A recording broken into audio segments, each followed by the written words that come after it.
Queria passar a palavra aqui agora para o Rogério. Rogério, obrigado. Alô? Bom, boa tarde a todos. É um prazer enorme estar aqui, uma honra, super obrigado pelo convite. Nos conhecemos há pouco tempo, né? Já conheci individualmente um ou outro de vocês, mas estamos mais próximos aí faz, talvez, dá para ouvir? Tá baixo.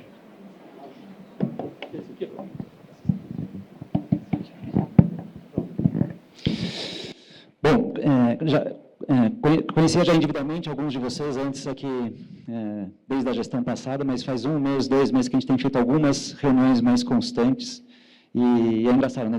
Às vezes bate o santo, e aí as coisas encaminham super bem, então é um prazer enorme poder estar aqui com vocês.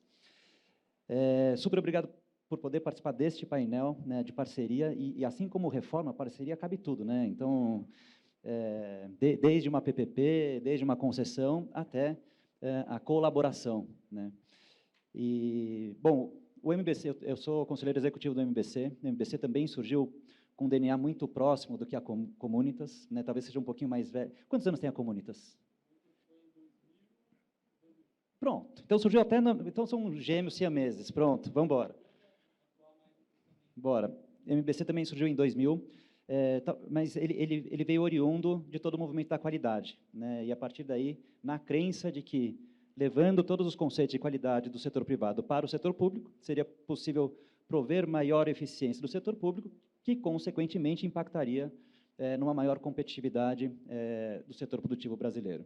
A grande missão do MBC, ao final, é promover o bem-estar social da sociedade brasileira a partir de um crescimento sustentável de sua economia. E, para crescimento sustentável, precisa ter um setor produtivo mais competitivo, setor produtivo de uma forma transversal. Ao longo desses 20 anos, a gente também já desenvolveu muitos projetos, né, com diversas características. Atualmente, o MBC ele trabalha com 2 pilares. Um de desenvolvimento de projetos, e aí muito próximo do modelo que a Comunitas colocou, e por vezes somos complementares, né, nos governos. Mas a gente aprendeu também, nesses últimos, talvez, 6 anos, mais em especial, de que a gente também precisava se posicionar, né, para temas críticos. E aí entra uma outra característica do termo de parceria ou de colaboração. Eu vou fazer uma provocação aqui antes, vou me arriscar, nem sempre dá certo, mas quantos de vocês moram em prédios?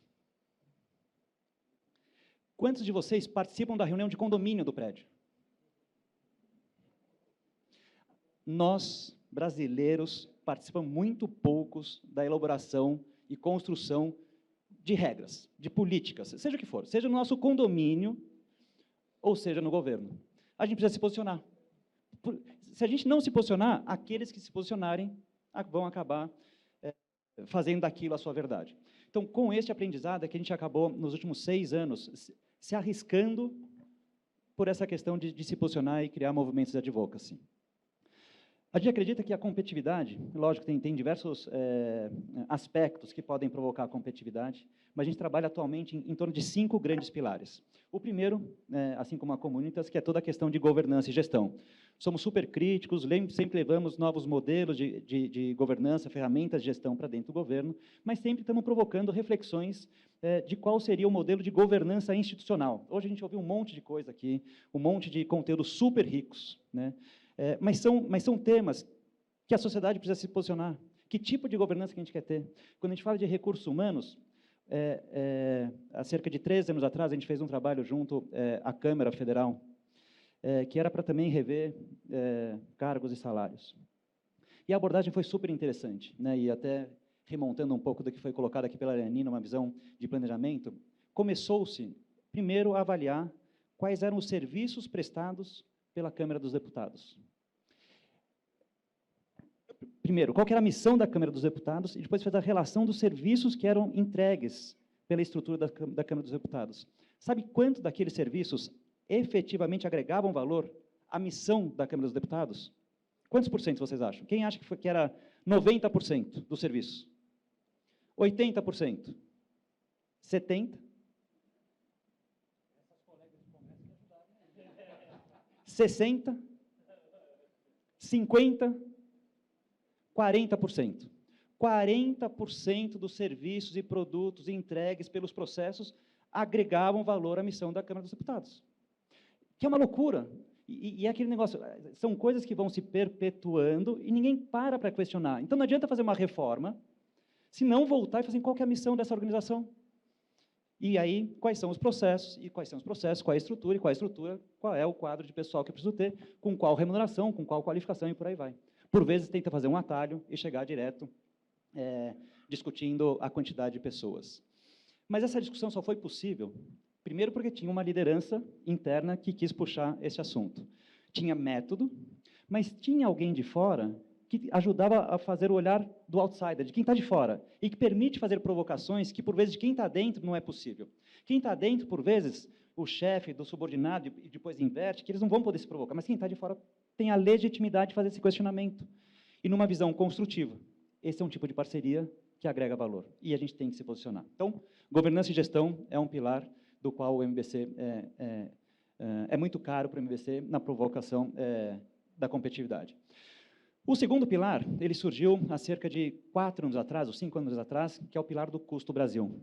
No início do último governo, a gente sempre costuma fazer um périplo, como a Crítica Comunitas também faz, por todos os ministérios para apresentar o trabalho do MBC.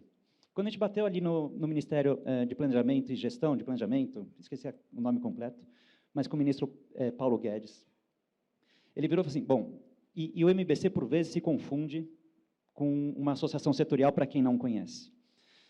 E aí, primeira resposta foi assim, se vocês vieram aqui para pedir algum tipo de benefício tributário, esquece. Nós vamos abrir o mercado, vamos abrir tudo e vai ser livre concorrência. E a posição do MBC foi assim, não, nós não representamos nenhum setor, nós queremos promover a competitividade. E a gente acha que se você abrir o setor, né, a economia como um todo, de uma hora para outra, você vai acabar por terminar a indústria do país. Porque tem o custo porta para fora da indústria, que isso nunca foi mensurado. Isso é uma falácia. Muito se fala disso, os diversos setores têm aqui seus... Mas ninguém me comprovou. Podemos tentar? Aí eu disse, não, então vai lá.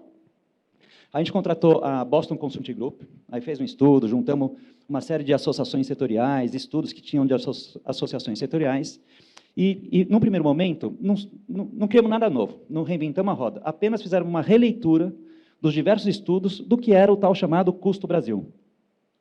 Essa releitura chegou em 12 capítulos, não sei se vocês já viram o termo do Custo Brasil, 12 capítulos, bom, que de alguma forma pega o ciclo de vida de uma organização, desde a abertura de uma empresa, passando por acessar capital, contar com recursos humanos, infraestrutura, energia, insegurança jurídica, participar de cadeias produtivas globais, toda a parte tributária, inovação, competir de forma justa e encerrar o negócio. Se eu não passei pelos 12, foi quase, mas está bom. Até aí tudo bem, até aí não tinha nada novo, dá para entender que esses são 12 capítulos que geram uma perda de competitividade para o setor produtivo. A partir desses 12 capítulos, foram identificados 36 itens mensuráveis que era possível comparar o desempenho do país, do Brasil, com a média do desempenho médio dos países da OCDE.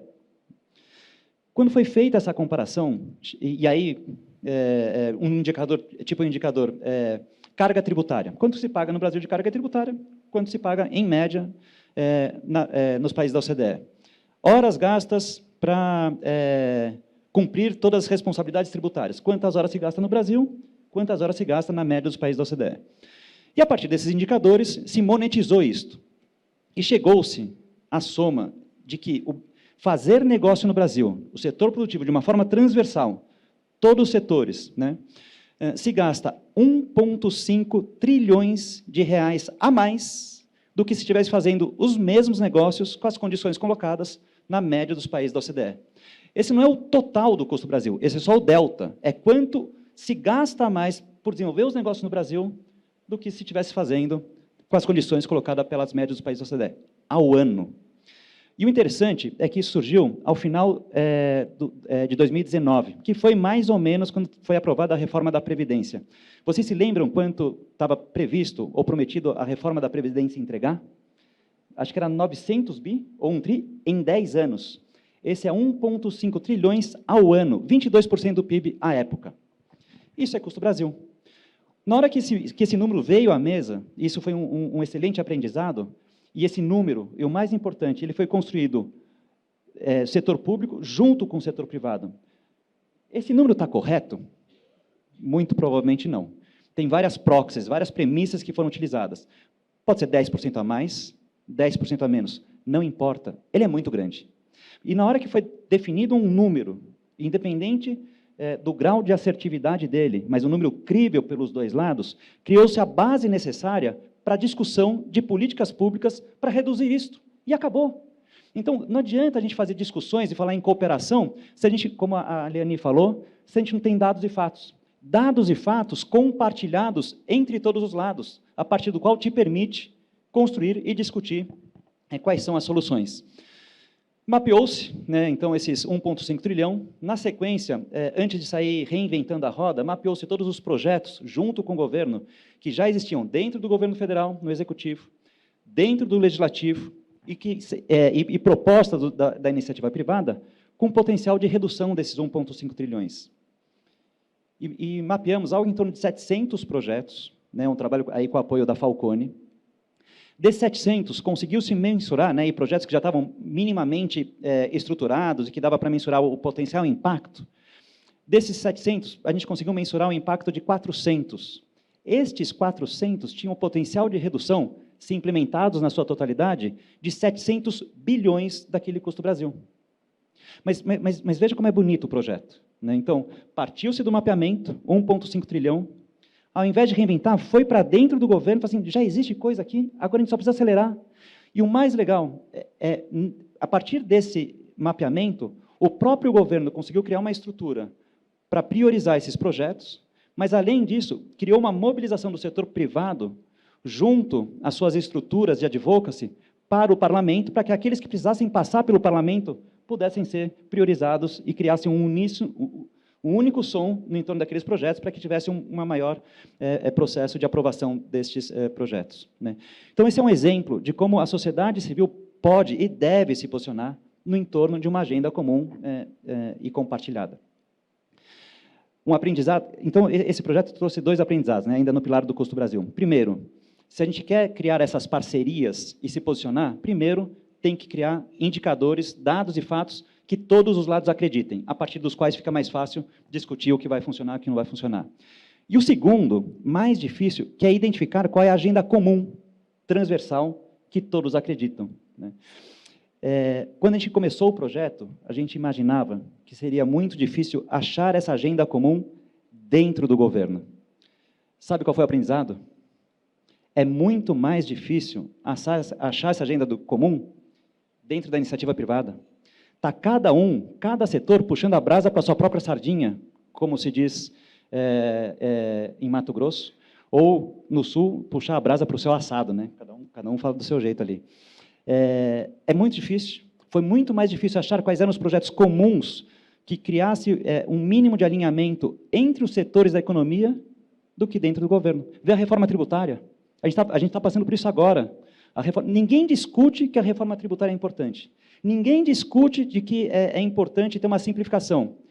Vai discutir qual é a alíquota. Pronto, aí acabou. Vai discutir se é a origem ou o destino. Pronto, aí acabou. Todo mundo olhando no curtíssimo prazo.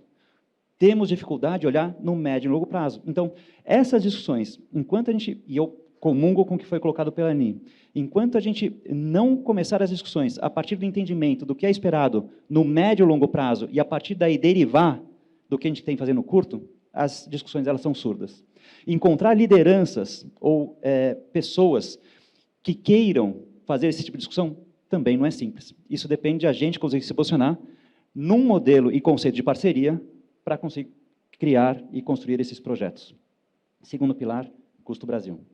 E está avançando, e agora esse governo abraçou em gênero, número e grau, o ministro, o vice-presidente Alckmin, já colocou na agenda dele, a secretária Andréa Macera também colocou, e vamos embora. Então, esse projeto vai continuar e cada vez ganhando mais tração. E cada vez conseguindo maior transversalidade dentro do setor produtivo brasileiro. O Custo Brasil, ele é super importante ser atacado, mas ele não vai fazer com que a economia brasileira seja mais competitiva. Só vai fazer com que a gente não seja menos competitivo, né? Só vai fazer com que eu já não saia, como foi dito hoje, acredito pelo governador Eduardo Leite, eu consigo tirar as bolas de ferro do nosso pé. Mas, para criar diferenciais competitivos, é fundamental que o Brasil entre de cabeça na transformação digital da sua economia e da sua sociedade, né? Muito se avançou, e quando se fala transformação digital, em governo digital, no governo federal. Isso tem que avançar, né? Governo digital no governo federal, mas tem que ir para estados e municípios. Mas, além disso, precisa ter uma política clara de transformação digital do setor produtivo brasileiro, sem o qual a gente vai ficar para trás, sem o qual as outras economias vão avançar numa velocidade muito mais rápida e a gente não vai ter como alcançar. Então, terceiro pilar, estratégias e políticas claras para a transformação digital do setor produtivo brasileiro. A gente fez um outro estudo, e agora é conduzido pela Fundação Getúlio Vargas, que demonstrou, se a gente conseguisse ter o nível médio de crescimento que os Estados Unidos teve nos últimos 10 anos na sua transformação digital do setor produtivo, a gente conseguiria agregar R$1 trilhão ao PIB brasileiro. R$1 trilhão. Vale a pena comprar essa briga ou não? Acho que vale. E, por vezes, a gente acha que transformação digital é alguma coisa que já está muito avançada, porque, por vezes, a gente fica centrado nas grandes e super empresas. Essas não tem dúvida, essas já se transformaram.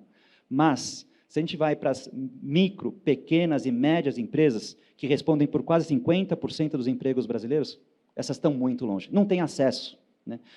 E quando falo acesso, não é só acesso para adquirir as tecnologias necessárias, mas não tem capital humano, não tem qualificação, não tem a mesma capacidade de contratação desse capital humano para provocar a transformação digital necessária nas suas organizações. Então, ter uma política clara para a transformação digital do setor produtivo é super importante.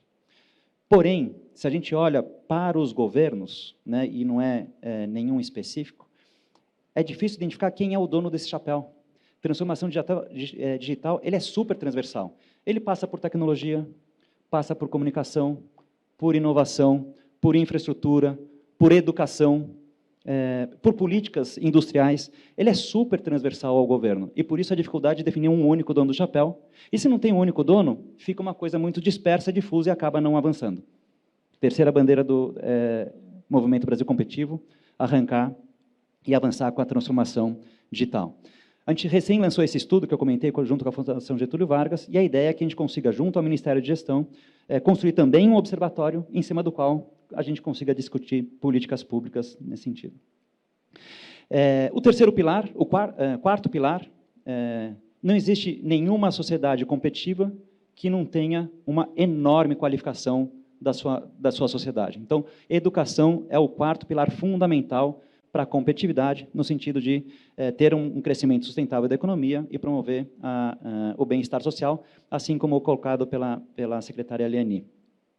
Quando a gente começou a avaliar esse pilar de educação, a gente também percebeu que, e o MBC tem muito essa característica, assim como a Comunitas, a gente, do terceiro setor, o nosso maior desafio é ter recursos para a gente sobreviver, né? Então, a gente não vende nada, a gente não gera lucro, a gente depende da boa vontade, né, das empresas, pessoas físicas, pessoas jurídicas, de contribuírem para que a gente sobreviva. A gente não quer concorrer por recursos. Então, sempre que a gente define um pilar, a gente vê se existe algum oceano azul, né, algum lugar ainda não ocupado, sem concorrer por recursos.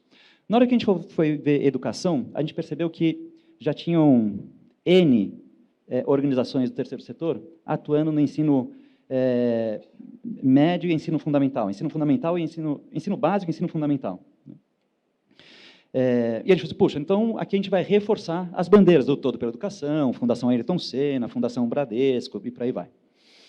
Mas a gente percebeu que tem um gap de atuação e de entendimento que é do ensino técnico profissionalizante, que está ali no ensino médio, mas a carreira técnica. Para vocês terem ideia, dentro do Custo Brasil, 10% do Custo Brasil, ou quase 10%, 130 bilhões de reais ao ano, é quanto o setor produtivo gasta investindo nos profissionais que chegam nas respectivas empresas para poder qualificar até que eles se tornem minimamente capazes de executar a respectiva função. 130 bilhões de reais. A participação do ensino técnico no ensino médio brasileiro está na casa de 12%. Né? Então, 12% dos alunos que estão no ensino médio acabam trilhando a carreira técnica. Se a gente vai para países desenvolvidos, tipo Alemanha, Inglaterra e por aí vai, esse número chega a 50%. Não é possível. Então, é necessário ressignificar o ensino técnico no Brasil. Então, precisamos avançar muito em toda a trilha e carreira aqui de educação, sem o qual não vamos ter mão de obra minimamente qualificada para ter, ou pessoas minimamente qualificadas para percorrer aqui o ensino técnico, mas precisa ressignificar o ensino técnico. E esse ressignificar o ensino técnico, ele tem, talvez, um ou dois grandes desafios. Né?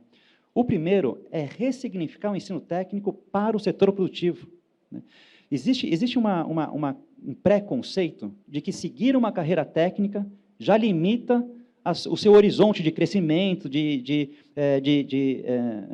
reconhecimento salarial, o quanto você vai crescer na carreira e a sua vida. Então, diferentemente do que fazer uma faculdade, o terceiro grau, ensino técnico, existe um preconceito de que isso já te traz uma limitação. A partir daí, é muito difícil você ver uma vaga que o setor produtivo abre e que não está lá colocado assim, ó, precisa ter o terceiro grau completo. Por vezes, é muito mais efetivo você contratar um técnico em mecânica do que um engenheiro mecânico. É muito mais efetivo, mas está lá, terceiro grau completo. Então, a gente precisa ressignificar este espaço. E o segundo ponto, fundamental, precisa entender também o que faz com que, nessa parte do ensino técnico, a participação da iniciativa privada na oferta de cursos técnicos seja muito menor do que em todos os outros estágios da educação. No ensino técnico, a iniciativa privada participa com menos de 10% das vagas abertas, enquanto nos demais espaços isso chega a 40%, 50% desses espaços ofertados pela iniciativa privada. Então, falta oferta, mas também falta demanda, e falta demanda porque o mercado não contrata. Então, aqui tem um ressignificar e uma alavanca super importante de poder avançar aqui no que diz respeito à parte de educação. E o quinto e último pilar, como não pode ser diferente, diz respeito ao meio ambiente. A gente foi muito provocado nos últimos 4 anos de que a gente precisava se posicionar, o MBC, no que diz respeito ao ESG. ESG virou um termo da moda, né? Era falar sobre política, falar sobre a seleção brasileira e falar sobre ESG. Né? Então, tinha que falar sobre as 3 coisas. E aí, quando a gente foi ver, ESG diz respeito a environment, meio ambiente, social e a parte de governança. Quando a gente olhou para dentro dos nossos pilares, governança tem um pilar de governança e gestão, social, né, o tema de educação, e a parte do meio ambiente, então, isso estava em falta. E foi interessante, porque também, ao final de 21, a gente se viu, o MBC, no meio de uma super confusão. Né? Em algum momento, comecei a receber, os nossos associados receberam uma contestação de uma associação do terceiro setor também de defesa do meio ambiente, dizendo que o MBC era a favor da mineração em terras indígenas, que era a favor de desmatamento e por aí vai. Isso foi um super mal entendido, porque dentro daquele processo do Custo Brasil, em algum momento, o Ministério da Economia abriu espaço para que a iniciativa privada propusessem ações, e cada um propõe o que quiser, e chegou no Ministério da Economia, e ele mandou essas informações para os ministérios de direito para saber se aquelas propostas minimamente faziam sentido ou não. Mas esse manifesto, quando foi enviado, estava assim, ó, foi desenvolvido um projeto com o MBC, do Custo Brasil, não sei o quê, e aqui estão as propostas que foram recebidas, isso faz sentido ou não? Então, dava a entender que aquelas propostas tinham vindo do MBC, que diziam respeito a isso. Então, isso, mais uma provocação para que a gente pudesse se posicionar em relação ao meio ambiente.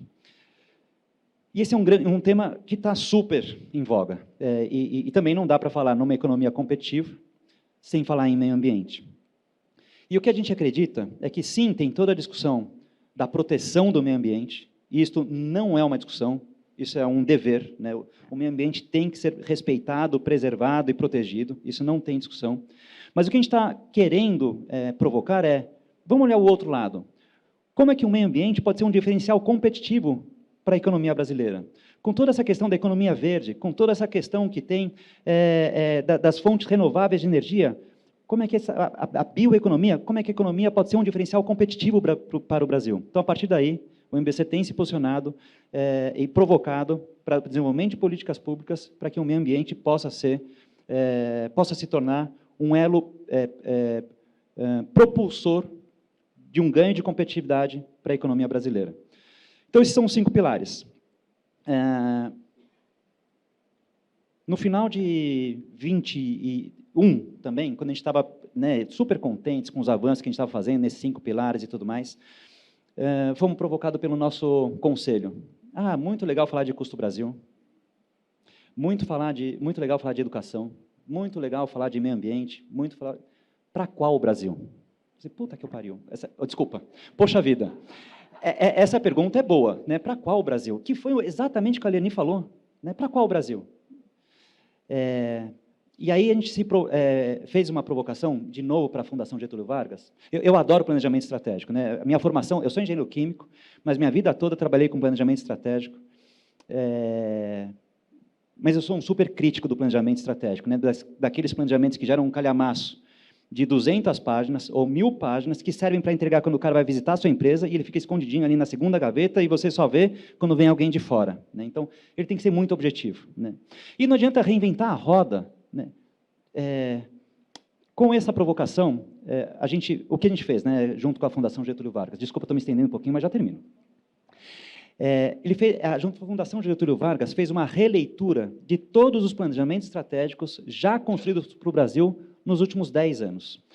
Seja planejamento estratégico de governo, seja planejamento estratégico de associações setoriais, sejam planejamentos estratégicos de consultorias, sem documentos, CNI, CNC, CNS, sem documentos. E identificou o que tem de comum desses 100 documentos. Está pronto.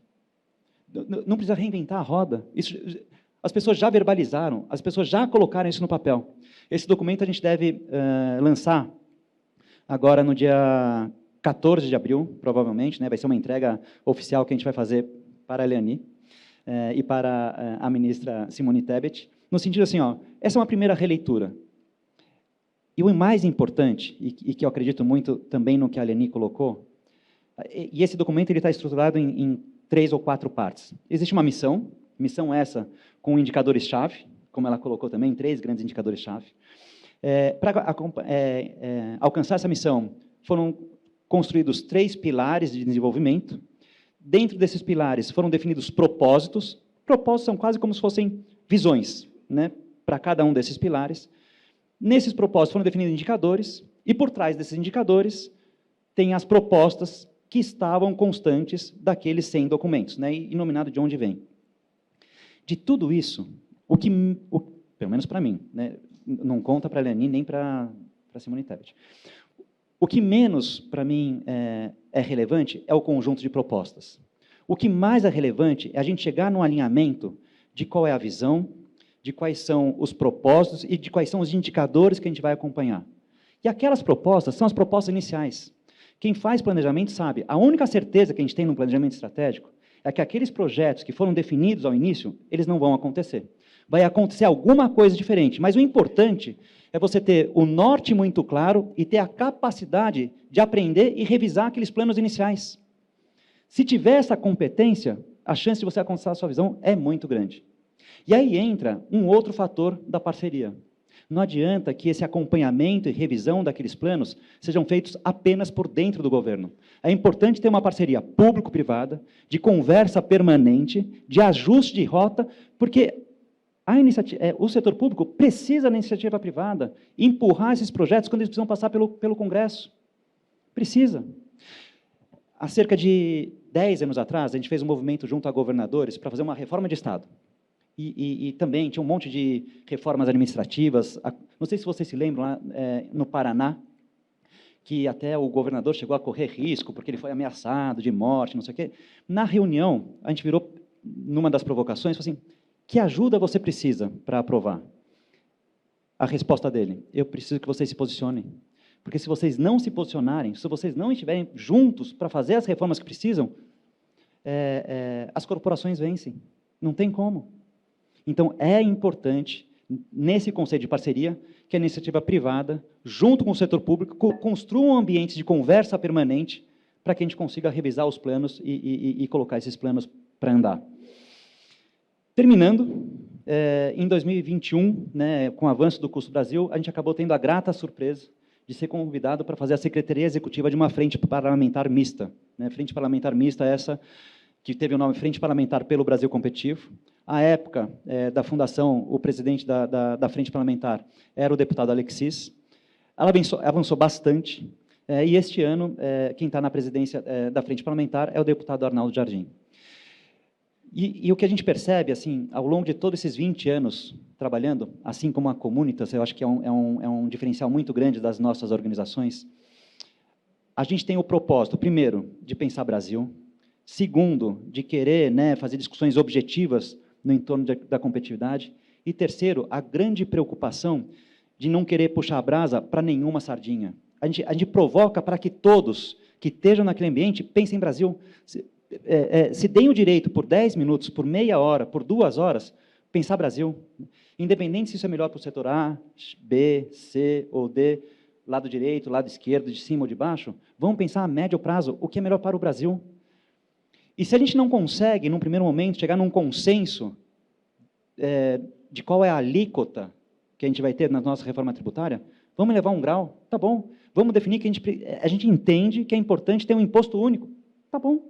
Se não é imposto único de todos, vamos levar mais um, vamos fazer pelo menos os impostos federais. Mas a gente precisa buscar um consenso, sem o qual a gente não vai conseguir fazer essas transformações. E essa provocação que eu quis trazer um pouco aqui para o painel, Vitor. Esta parceria e todas essas transformações que a gente está falando só vão sair do papel se nós começarmos a participar das nossas reuniões de prédio. Eu falo isso porque eu sou síndico do meu prédio, e nunca ninguém vai também, assim, eu sou revoltado com isso, mas eu estou brincando com isso, mas começa por aí. Se a gente não participar das nossas reuniões de filhos da escola que tem, se a gente for na reunião de prédio, e se a gente não se dispor a se posicionar e participar da consulta pública que a Leni vai soltar, que o governo federal vai soltar, para versar sobre o planejamento de médio e longo prazo, a gente não pode criticar. A gente não pode criticar o que vai sair aqui desse planejamento. Desculpa se me estendi, mas dado a parceria que a gente vem desenvolvendo, né, e um pouco dos valores que eu sei que vocês têm, ou aprendi que vocês têm, eu me senti na liberdade de ser um pouquinho mais provocativo nessa fala. Super obrigado.